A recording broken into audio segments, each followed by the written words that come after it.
I never thought my own family would manipulate me like this, but here I was, staring at my phone in complete disbelief. The group text from my sister Jessica had just shattered my weekend plans and maybe my faith in family altogether. She had announced our mother's 60th birthday celebration trip to Lake Tahoe, a 4-day weekend at what she called a luxury cabin rental. Everyone was invited. Jessica and her husband Brad with their twin 8-year-old boys, my brother Marcus with his wife Sarah, and their 6-year-old daughter, even cousin Emma flying in from Portland. I started mentally preparing, checking my work schedule, excitement building for the first real family vacation we had planned in years. Then another text arrived from Jessica that made my stomach drop. "Actually, Karl, we decided the cabin's too small. You can watch the kids instead while we celebrate. Mom really wants this to be special." I sat there staring at my phone for what felt like an eternity, reading Jessica's message over and over again. The words felt like a physical blow to my chest.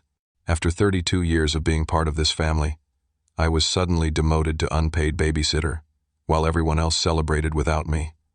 My hands actually started shaking as the reality of what had just happened sank in. I immediately called Jessica, hoping there had been some kind of misunderstanding. Maybe she had sent the wrong message, or maybe I was misreading the situation entirely. The phone rang 3 times before she picked up with her usual cheerful voice. "Hey, Karl. I figured you might call about this," she said, as if she had just asked me to pick up milk from the store instead of excluding me from our mother's milestone birthday celebration. "Jessica, what exactly is going on here?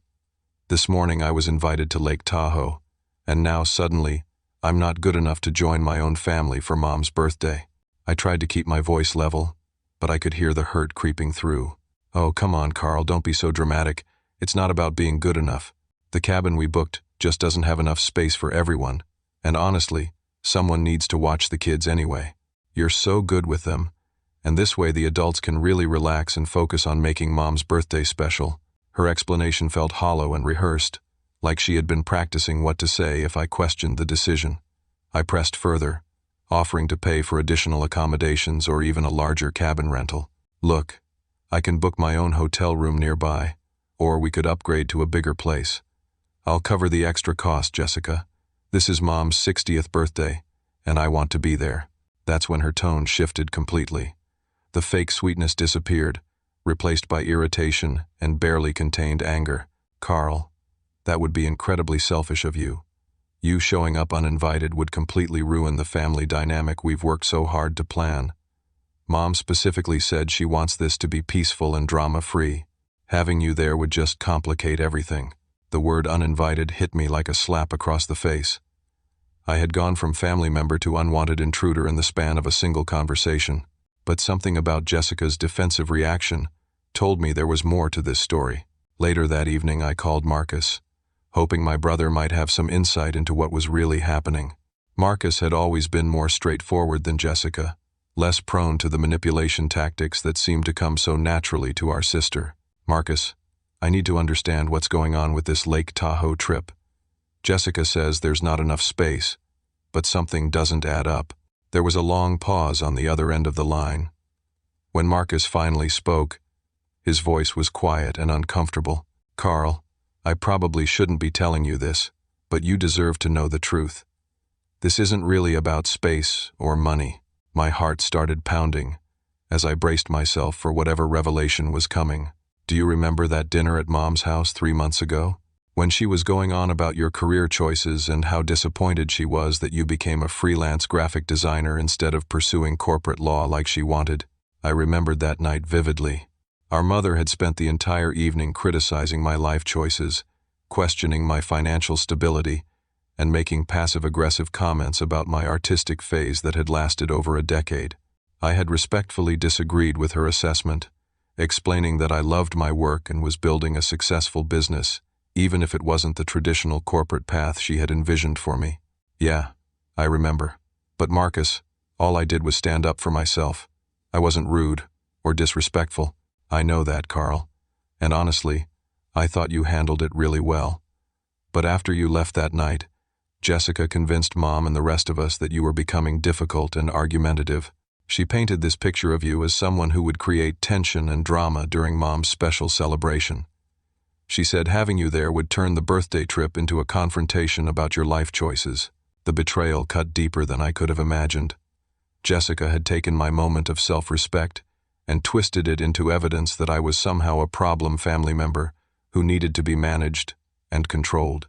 So the family actually voted to exclude me? I asked, though I already knew the answer. Jessica called it a family meeting, but really, she just presented her case for why you shouldn't come, and everyone went along with it. She made it sound like she was protecting Mom's birthday from potential drama. But they still expect me to provide free childcare while they celebrate without me? That was Jessica's idea too. She said it would be the perfect solution because you're always so helpful with the kids, and it would prove that you're still committed to family despite being upset about not being included in the trip. As Marcus explained the manipulation that had taken place behind my back, I felt a mixture of rage and heartbreak that I had never experienced before. This wasn't just about missing a vacation. This was about being systematically excluded and then expected to provide unpaid labor, while my family enjoyed the celebration I had been deemed unworthy to attend. The worst part was realizing how this fit into a larger pattern. I had always been the reliable one, the family member everyone could count on for favors, support, and help without question. When Jessica needed babysitting, I was there. When Marcus went through his divorce, I had provided emotional support and even helped him move. When Mom needed help with home repairs or technology issues, I dropped everything to assist her. But apparently, being helpful and dependable had made me dispensable in their eyes. They could exclude me from the important moments while still expecting me to be available for the inconvenient responsibilities they didn't want to handle themselves. The next morning, I woke up hoping that maybe I had misunderstood the situation, that there might be some way to salvage this disaster. But instead of clarity, I got an escalation that made everything worse. My phone rang at 8 in the morning, and Jessica's name appeared on the screen. When I answered, I heard multiple voices in the background. "Karl, I have Mom on speakerphone. She wants to talk to you about this weekend." Before I could even respond, my mother's voice filled the room, thick with emotion and disappointment. "Karl, honey, I know you're upset about not being able to join us this weekend, but I really need you to understand how important this trip is to me. I've been looking forward to spending quality time with my children for months, and the thought of having you watch my grandchildren while we're away would be the most meaningful birthday gift you could give me." Her voice cracked slightly as she continued, and I could hear the manipulative undertones beneath the emotional appeal. "I have to be honest with you, sweetheart. I've been feeling disappointed in some of your choices lately, and I worry that we're growing apart. But if you could do this for me, if you could show how much you love this family by taking care of the little ones, it would prove to me that you're still the thoughtful son I raised." The guilt trip was masterfully executed. She managed to make me feel responsible for her emotional well-being while simultaneously suggesting that my love for the family was in question. Jessica jumped back in before I could process what had just happened. "Karl, we've already paid non-refundable deposits for all the adult activities and restaurant reservations. If you don't agree to watch the kids, we'll have to cancel the entire trip." Can you imagine how devastating that would be for Mom? All that money wasted, and her dream birthday celebration completely ruined. I felt trapped between my own dignity and the emotional blackmail being deployed against me. But then Jessica delivered the final blow that made resistance almost impossible. "I know you've been having some financial difficulties with your freelance work lately," she said in a tone that was supposed to sound caring but felt cold and calculating. "I've been thinking about ways I could help you out. There might be some contract opportunities through my bank connections, or maybe I could help you secure a small personal loan to get through this rough patch. But obviously, I can only recommend family members who I know are supportive and reliable." The timing of this offer was no coincidence. Just 2 days earlier, my biggest client had canceled a major project due to budget cuts, leaving me short on rent money for the following month. I had mentioned this financial setback to Marcus in confidence, never imagining that this information would be weaponized against me. Jessica's message was crystal clear. Provide free childcare and accept your excluded status, or face financial consequences and family rejection. She was using my vulnerability against me, leveraging my economic desperation to force compliance with their manipulative demands. The phone call continued with both Jessica and my mother taking turns explaining how much this meant to them, how disappointed they would be if I refused, and how this was really an opportunity for me to prove my love and commitment to family. The emotional manipulation was relentless and expertly crafted. Against every instinct screaming at me to refuse, I found myself agreeing to their terms. The financial pressure combined with the emotional blackmail created a perfect storm that made resistance feel impossible. But I tried to salvage some dignity by setting boundaries. Fine, I'll watch the kids, but I want everything in writing. I'll do this at my apartment. You provide all the supplies they need, and I want a clear schedule of exactly what's expected. Jessica's voice immediately brightened, as if she had just successfully closed a business deal. Of course, Karl. I'll send you all the details tonight. You're really doing something wonderful for this family. After I hung up, I sat in my empty apartment feeling like I had just been emotionally mugged by the people who were supposed to love me unconditionally. The sick feeling in my stomach told me that I had just agreed to something that would fundamentally change how I saw my family and how they saw me. Over the next few days, Jessica's details evolved from a simple babysitting arrangement into a comprehensive childcare operation that would have challenged a professional daycare center.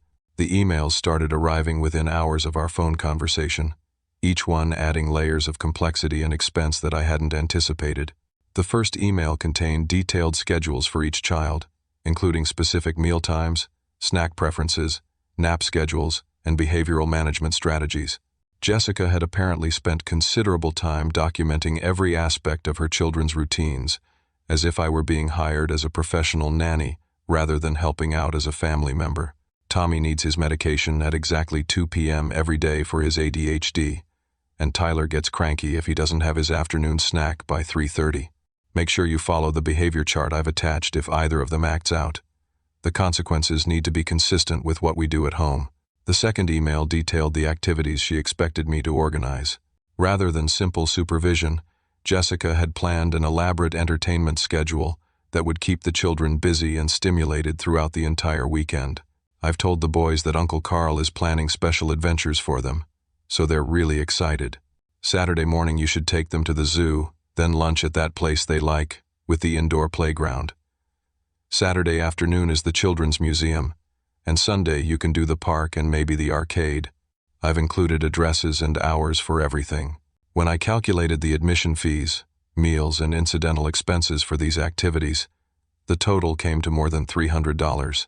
My already strained finances couldn't absorb this additional burden, but Jessica dismissed my concerns when I called to discuss the costs. Karl, you should think of this as an investment in your relationship with the boys. They'll remember these special times with their uncle forever. Besides, you're always saying how much you love spending time with them. The manipulation was subtle but effective. She had reframed my financial concerns as a lack of love for my nephews, making it impossible to object without appearing selfish or uncaring. The third email introduced complications I hadn't been prepared for. Marcus would be dropping off his 6-year-old daughter Emma the night before the trip, but she came with her own set of challenges that nobody had bothered to mention during our initial conversation. Emma has been having nightmares lately, so she might need extra attention at bedtime. Also, we forgot to mention earlier that she's lactose intolerant and has severe allergies to peanuts and shellfish. I'm attaching her medical information and the location of the nearest emergency room, just in case. The casual way they had dropped this information suggested that my safety concerns were less important than their convenience. They were entrusting me with the care of a child with serious medical conditions while they enjoyed a worry-free vacation, but they treated it like an afterthought barely worth mentioning. The final email arrived the night before their departure, containing the most outrageous demand yet. Jessica informed me that Brad's elderly father would be joining their trip instead of staying alone, which meant their departure time was changing, and I might need to accommodate last-minute schedule adjustments. Grandpa Joe decided he wants to come with us after all, so we're picking him up first thing in the morning. This might delay our departure, and we might need you to be flexible if he needs anything picked up or if there are any last-minute changes to our plans. I realized that I had been systematically set up as unpaid labor for an increasingly complicated situation that extended far beyond simple babysitting. They were treating me like hired help who could be given additional responsibilities without consultation or compensation. That evening, as I prepared my apartment for the arrival of 3 children with different needs schedules, and medical requirements, the full scope of the manipulation became clear. Jessica had orchestrated a situation where I was providing professional-level childcare services, while the family enjoyed a luxury vacation that I had been deliberately excluded from.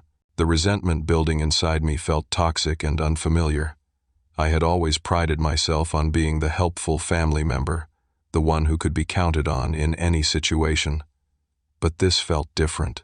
This wasn't about helping family during a genuine emergency or providing support during difficult times. This was about being used as convenient labor while being excluded from meaningful family experiences. As I arranged the pull-out couch and gathered supplies for the weekend, I couldn't shake the feeling that accepting this arrangement was fundamentally changing something important about my relationship with my family. They had learned that they could manipulate me financially and emotionally, exclude me from important events, and still expect my labor and cooperation. The worst part was knowing that 3 innocent children were going to be caught in the middle of this dysfunction. Tommy, Tyler, and Emma had done nothing wrong, and they deserved to have a fun, safe weekend regardless of the adult drama surrounding their care. My anger at their parents couldn't be allowed to affect the quality of care I provided for them. But deep down, I was beginning to realize that this weekend would be a turning point. Either I would continue accepting this treatment and establish a pattern of being the excluded family member who provided unpaid services, or I would find a way to reclaim my dignity and demand the respect I deserved. Friday morning arrived with a chaos that immediately confirmed my worst fears about the weekend ahead. Marcus dropped off Emma at 7 a.m., a full hour earlier than planned, because Sarah wanted to get an early start on her spa appointment before they departed for Lake Tahoe.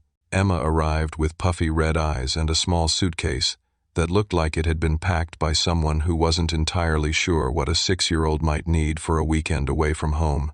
As Marcus hurried toward the door, obviously eager to begin his vacation, he casually mentioned a few additional details that nobody had bothered to share with me.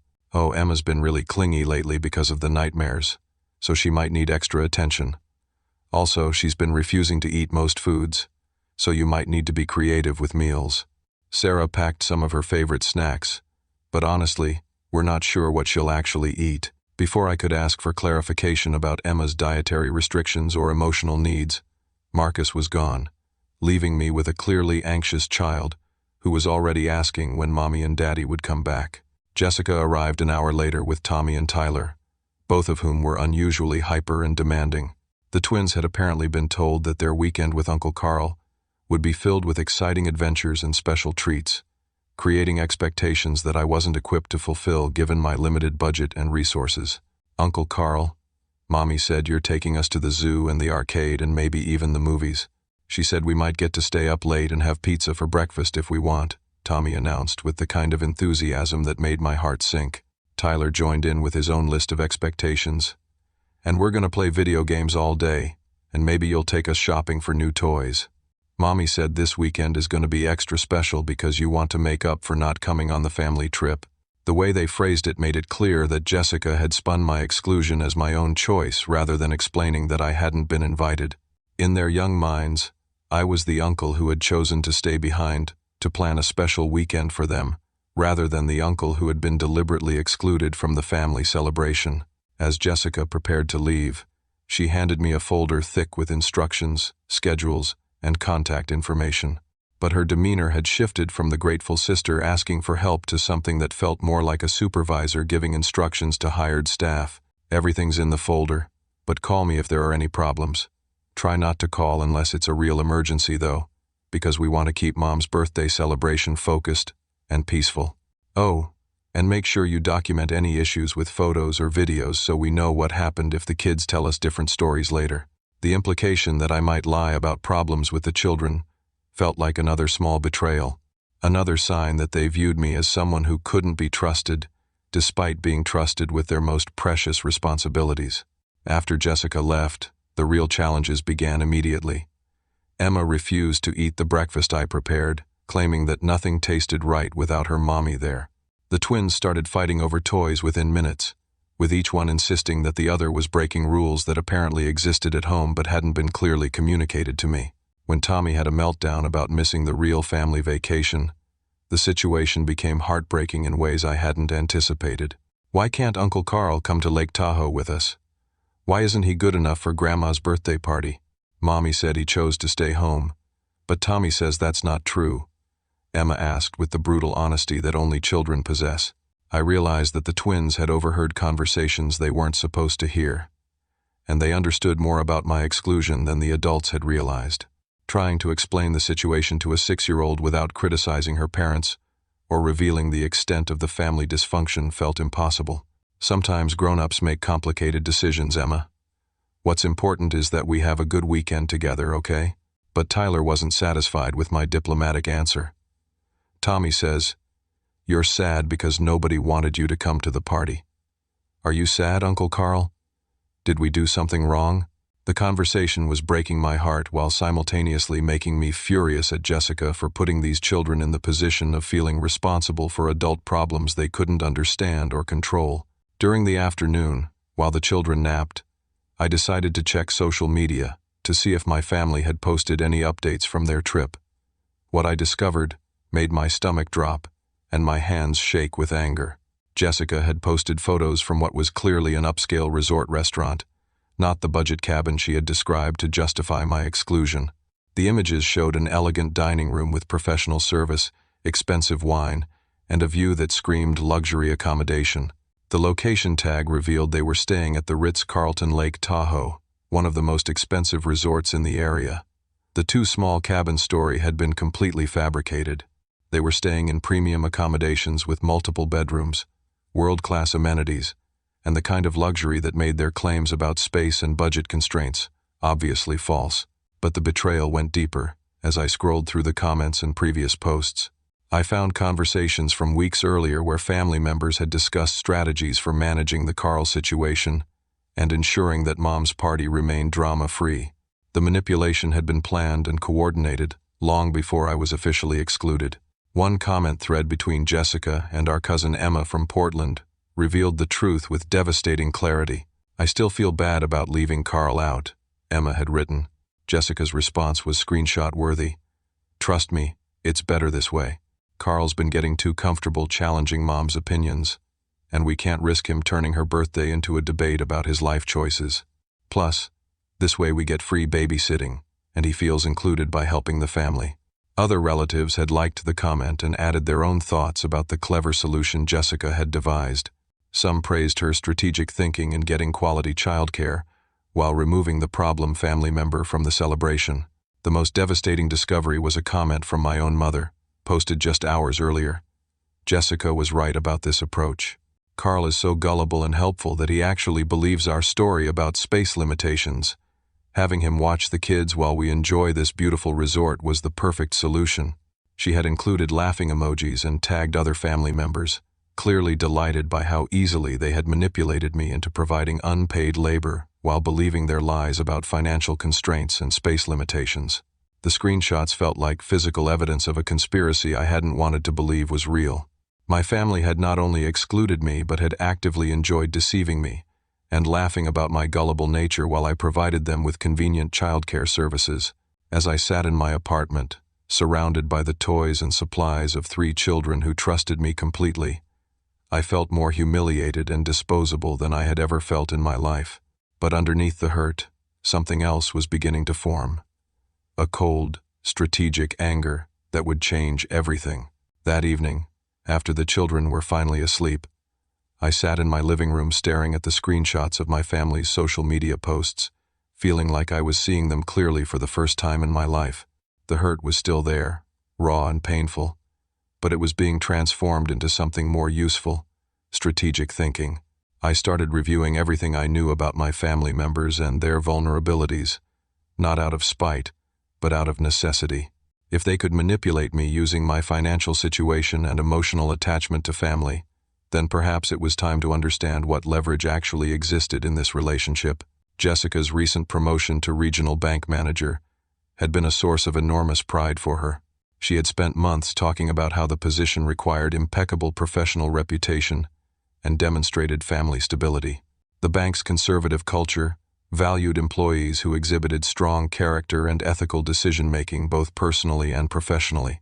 Marcus had recently started a new position at a prestigious law firm where family values and personal integrity were considered essential qualifications for partnership track consideration. The firm's senior partners were known for their traditional views about character and reliability, and Marcus had specifically mentioned how important his family relationships were to his professional advancement. Both of my siblings had built professional identities around being trustworthy, ethical people with strong family connections. The irony of this realization wasn't lost on me as I documented the extensive evidence of their manipulation and deception. I screenshot every relevant social media post, saved the manipulative text message threads, and created a detailed timeline of their lies about accommodation costs, space limitations, and financial constraints. The documentation painted a clear picture of systematic deception designed to exploit my good nature and financial vulnerability. But the breakthrough came when little Emma, half awake during a nightmare, accidentally revealed information that recontextualized everything I thought I understood about my family's behavior. Mommy and Daddy were talking about Uncle Karl's money problems again, she murmured as I helped her get a drink of water. They said if he's nicer to Grandma, maybe they can help him find work like they helped Aunt Jessica's friend. The casual way she mentioned this conversation revealed that my financial struggles had become a regular topic of family discussion. They had been analyzing my vulnerability and planning ways to use my economic desperation as leverage for controlling my behavior. Emma continued with the innocent honesty of a sleepy child. Daddy said Uncle Karl just needs to learn his place in the family, and then everything will be easier for everyone. Those words hit me like a physical blow. Learn his place in the family. I wasn't viewed as an equal family member with rights and dignity. I was viewed as someone who needed to be managed and controlled, someone whose role was to provide services without expecting equal treatment in return. As Emma drifted back to sleep, I made a decision that would change everything. I wasn't going to continue playing the role they had assigned me. Instead, I was going to remind them that manipulation and deception have consequences. I opened my laptop and started making phone calls. My college friend Ryan owned a beautiful cabin near Aspen and had been inviting me for years to come visit. When I called him, he was immediately enthusiastic about having me for a long weekend. "Karl, I've been trying to get you to come out here forever. This weekend is perfect timing. I just finished renovating the guest suite, and the hiking trails are incredible right now." Ryan's invitation solved my immediate problem, but I needed to address the financial vulnerability that my family had been exploiting. I reached out to my professional network, following up on leads I had been too proud or too busy to pursue properly. Within 2 hours, I had secured meetings for 2 potential freelance projects that could solve my financial pressures completely. One was a rebranding project for a tech startup that could pay enough to cover 3 months of expenses. The other was ongoing design work for a marketing agency that could provide steady monthly income. The backup plan removed my family's economic leverage entirely. They could no longer use my financial situation as a weapon for controlling my behavior or forcing compliance with their demands. But I wanted them to understand the full scope of what they had done and face real consequences for their treatment of me. I prepared a comprehensive documentation package that included screenshots of their lies, evidence of their luxury accommodations, and examples of their systematic manipulation. The plan crystallizing in my mind wasn't about revenge in the traditional sense. It was about forcing them to confront their behavior and experience the consequences of treating family members as disposable resources. I also realized that my extended family deserved to know the truth about what had happened. Many of them had been fed the same lies about space limitations and budget constraints, and they had the right to understand how they had been manipulated into supporting Jessica's deception. As I finalized my strategy, I felt something I hadn't experienced in years: complete clarity about my own worth and boundaries. I was done being the convenient family member who could be excluded and exploited without consequences. The children sleeping in my living room represented the only innocent parties in this entire situation. They would be fine for one weekend with their parents, and hopefully this experience would teach those parents something important about taking responsibility for their own choices and obligations. By the time I went to bed, I had everything arranged. Friday morning, I would implement a plan that would force my family to confront the reality of their behavior and choose whether they wanted genuine relationships based on mutual respect or continued dysfunction based on manipulation and control. Friday morning arrived with crisp October air, and a sense of purpose I hadn't felt in months. I woke up early, double-checked my documentation, and confirmed my reservation at Ryan's cabin near Aspen. The children were still sleeping peacefully, unaware that their weekend was about to change dramatically. At exactly 8 a.m., I composed a message to the family group chat. Emergency change of plans. Due to unforeseen circumstances, I cannot provide childcare this weekend. You'll need to make alternative arrangements immediately. Before anyone could respond, I powered down my phone, loaded my overnight bag into my car, and drove toward the mountains. The 2-hour drive to Aspen gave me time to process what I had just done and prepare for the consequences that would inevitably follow. The scenery along the mountain highway was breathtaking, a reminder of the beautiful world that existed outside my family's dysfunctional dynamics. For the first time in weeks, I felt free from the weight of their expectations and manipulations.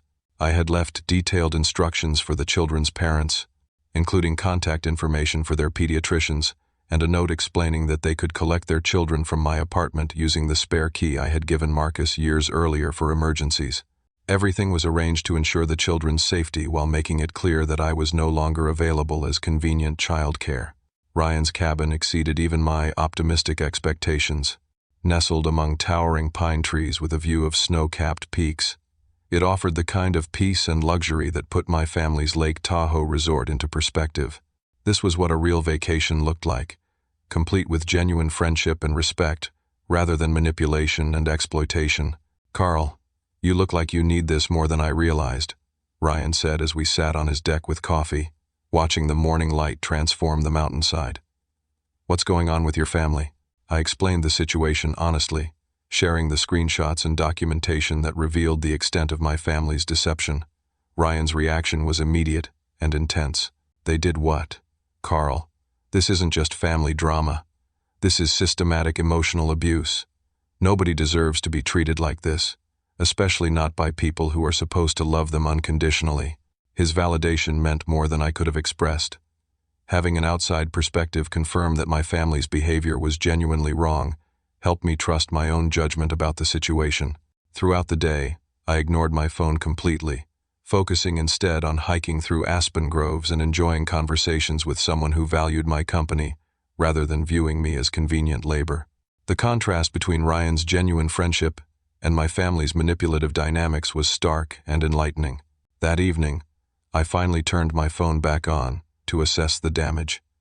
The voicemails and text messages painted a clear picture of the chaos my absence had created. Jessica's first message was condescending and dismissive. "Karl, whatever game you think you're playing, you need to stop it right now. We have plans, and you committed to helping with the children. Call me back immediately so we can resolve this misunderstanding." Her second voicemail, left 2 hours later, revealed growing panic. "Karl, this isn't funny anymore. We're 300 miles away, and we need you to answer your phone. If something happened to you, we need to know. But if you're just being dramatic, you're seriously damaging your relationships with this family." The third message was pure rage. "How dare you abandon those children and ruin Mom's birthday celebration? You've shown your true colors, Karl, and we won't forget this betrayal. You're proving that Jessica was right about your character." Marcus tried a different approach, appealing to logic and family loyalty.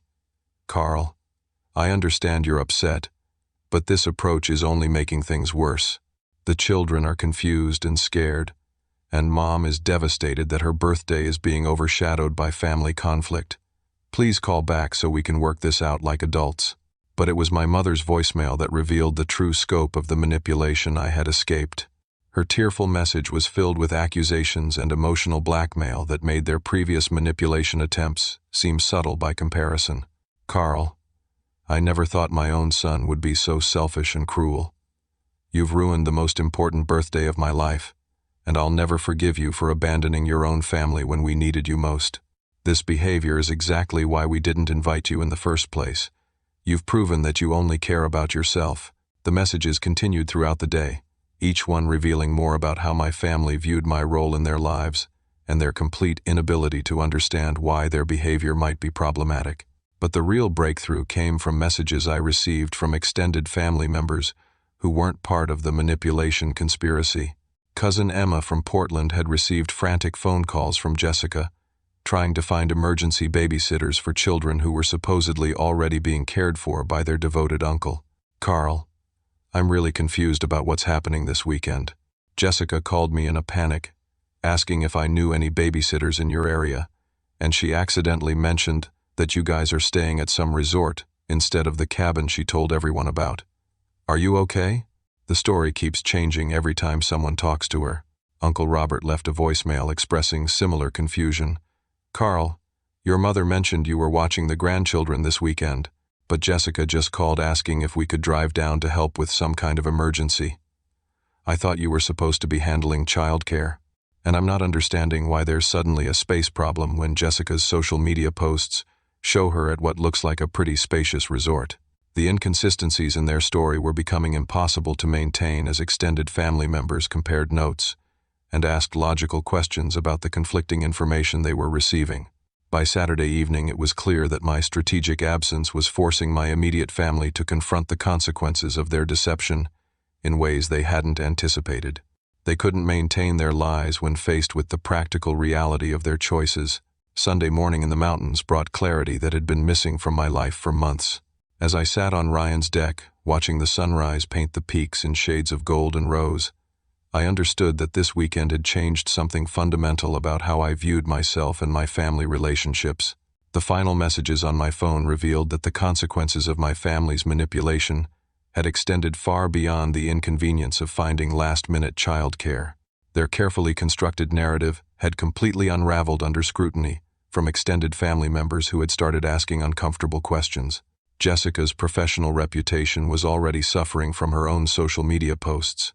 Her bank colleagues, who followed her accounts and knew about her claims of financial constraints and budget consciousness, had noticed the obvious contradiction between her stated values and her luxury vacation expenses. Several co-workers had made subtle comments about financial decision-making and professional integrity that suggested her promotion timeline might be affected. Marcus faced similar scrutiny at his conservative law firm when partners learned about the family manipulation through their own social networks and professional connections. The firm's emphasis on character and ethical behavior meant that his involvement in deceiving and exploiting a family member raised questions about his judgment and integrity. But the most significant consequences came from within our extended family network. Aunts, uncles, and cousins, who had initially supported the exclusion decision based on Jessica's false information, were now expressing anger and disappointment about being manipulated into participating in her deception. My phone contained several messages from relatives who had finally learned the truth about the Lake Tahoe arrangements and my exclusion. Uncle Robert's voicemail was particularly telling. Karl, I owe you an apology. We had no idea Jessica was lying about the accommodations and the reasons for excluding you. Several of us are reconsidering our participation in future family events, if this is how family members are going to be treated. Aunt Linda had left an even stronger message. What Jessica did to you was unconscionable, and the fact that your mother participated in the deception is deeply disturbing. We're planning to address this behavior directly because it damages the entire family's reputation and relationships. When I finally returned to town on Sunday evening, I found multiple voicemails from Jessica that showed a complete transformation from anger to desperation. Her final message was the first genuine apology I had received from any of them. Karl, I need to talk to you honestly about what happened this weekend. I realize that we seriously misjudged the situation, and our behavior toward you was completely inappropriate.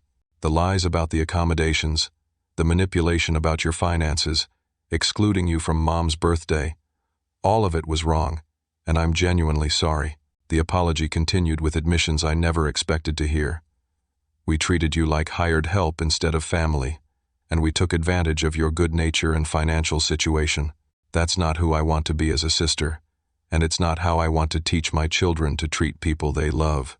Marcus had left a similar message, acknowledging his role in the deception and expressing shame about participating in behavior that went against his personal and professional values.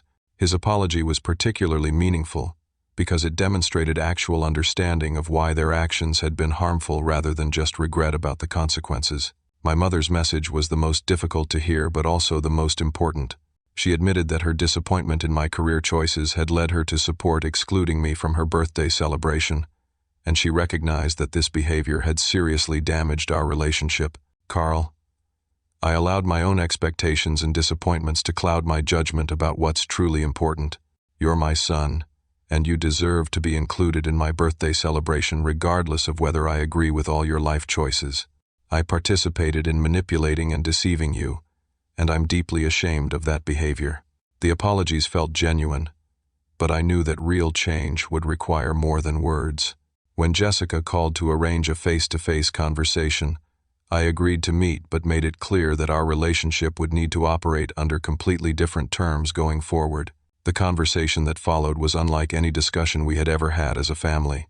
For the first time, we addressed the patterns of manipulation, exclusion, and exploitation that had been normalized in our relationships.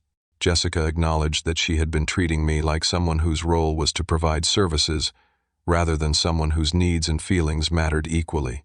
Marcus admitted that he had been uncomfortable with the Lake Tahoe plan from the beginning, but had gone along with it to avoid conflict with Jessica and our mother. He committed to speaking up in future situations rather than enabling manipulative behavior through silence. My mother's acknowledgement was the most significant.